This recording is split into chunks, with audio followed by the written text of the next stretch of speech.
Paintings, sculptures, performance and more. The very best of modern and contemporary art. The annual Frieze Art Fair in London showcases work from more than 160 of the world's leading galleries.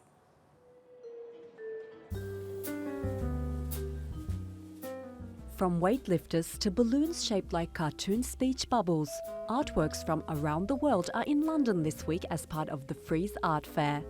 It mixes creations by new artists and more established names.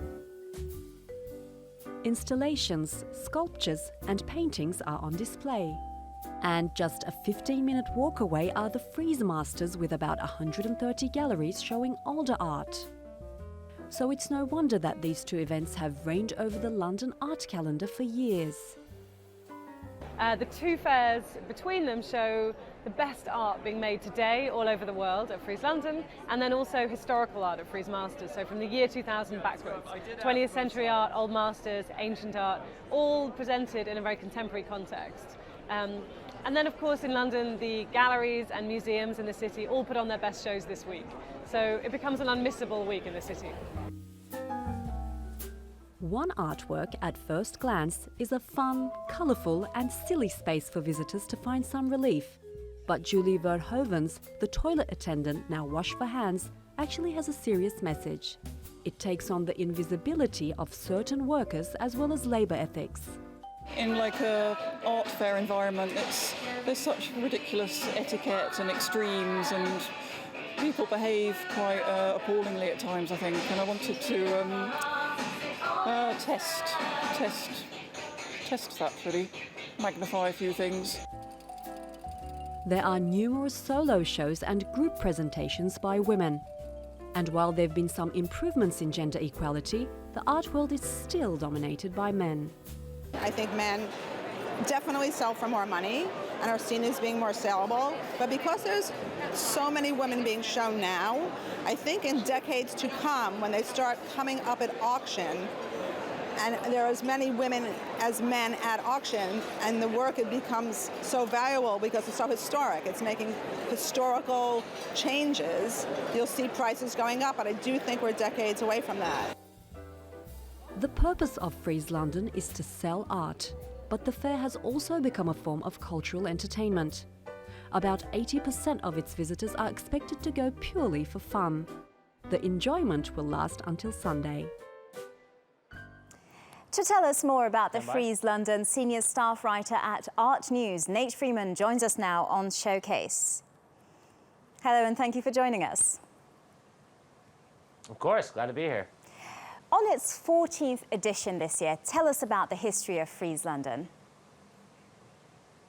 Well, Frieze was started as a magazine by Matthew Slaughtover and Amanda Sharp, and they opened the fair, the first fair in 2003, and it almost immediately shifted the international art market scene. Christie's and Sotheby's and Phillips started having their auctions during Frieze Week in London just a few years after the first fair. And then in 2012, it introduced both Frieze Masters and Frieze New York on Randall's Island in New York City. And it's just become this really enormous international art fair, and it's just, you know, a big meeting point for every major collector and dealer in the world. Definitely. Nate, so what awaits visitors this year? What are some of the highlights? Well, there's really just, you know, a wealth of highlights. If you go into the fair, there's just so much amazing work.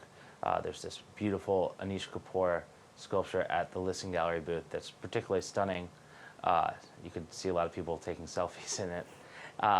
There is a miraculous amount of just incredible old masters at Frieze Masters. There's some booths like the Hauser and Wirth booth that juxtaposes work by Philip Guston and Andy Warhol with Renaissance masters in a really incredible way.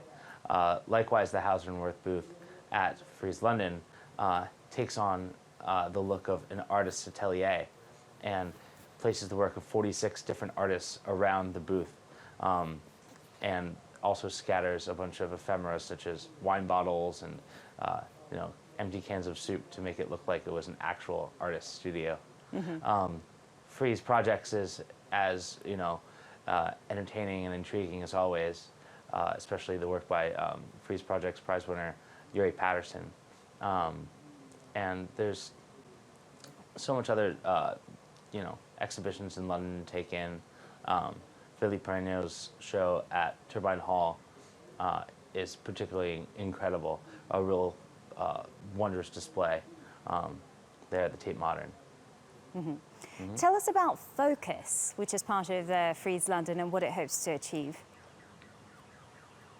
Well, what Focus does is it allows smaller galleries that are doing really, really intriguing, interesting, different things in different parts of the world to come together in one space and act as a sort of creative and sometimes dangerous alternative to these big mega galleries that have booths elsewhere in Frieze London.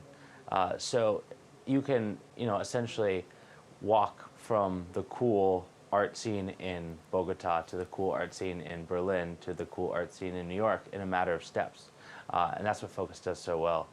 What's a few highlights of this year, I think that one of my highlights is the 17 gallery booth. 17 is a gallery here in London, and they have a solo booth by the artist John Rathman, who shows with Foyer Mesler in New York.